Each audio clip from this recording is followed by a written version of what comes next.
Hello hi friends, ఇవాళ మనం bread omelette, చిన్న పిల్లలైనా సరే పెద్ద పిల్లలైనా చాలా చాలా ఇష్టపడే బ్రెడ్ ఆమ్లెట్, దానికి కావాల్సిన ఇంగ్రీడియంట్స్ అండ్ ఎలా చేస్తారో రెసిపీ తెలుసుకున్నాం. మరి బ్రెడ్ది బ్రౌన్ కలర్ వచ్చేలాగా బాగా వేయించుకోవాలి. నెయ్యి అయినా వేసుకోవచ్చు, ఆయిల్ అయినా వేసుకోవచ్చు, అది మన ఇష్టం. బ్రౌన్ బ్రెడ్ తీసుకుంటే చాలా బెస్ట్. ఓకేనా? మిల్క్ బ్రెడ్ కన్నా బ్రౌన్ బ్రెడ్ బెస్ట్. బ్రెడ్ ఆమ్లెట్కి నాకు బ్రౌన్ బ్రెడ్ దొరకలేదు కాబట్టి మిల్క్ బ్రెడ్తో చేస్తున్నాను. కిడ్స్ అడిగారు కాబట్టి. ఇలా all ingredients: capsicum, cabbage and onion, పుదీనా, కరివేపాకు, కొత్తిమీర అండ్ క్యాబేజీ అన్నీ ఇలా.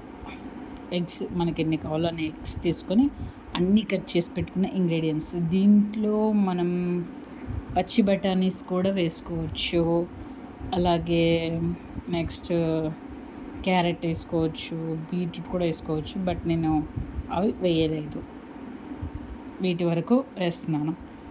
సో ఫ్రెండ్స్, ఒకసారి మీరు కూడా ట్రై చేయండి బ్రెడ్ ఆమ్లెట్. అల్లం వెల్లుల్లి పేస్ట్, సాల్ట్. ఇది చాలా అంటే చాలా టేస్టీగా ఉంటుంది. మెయిన్గా పిల్లలు బాగా లైక్ చేస్తారు దీన్ని.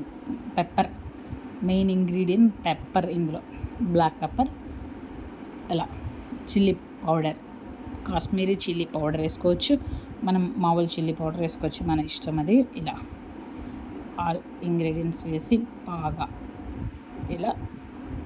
బాగా దాన్ని కలుపుకోవాలి. నెక్స్ట్ ఇలా పెనం మీద ఫస్ట్ నేనైతే లైట్గా నెయ్యి వేసి ఇలా బ్రెడ్ని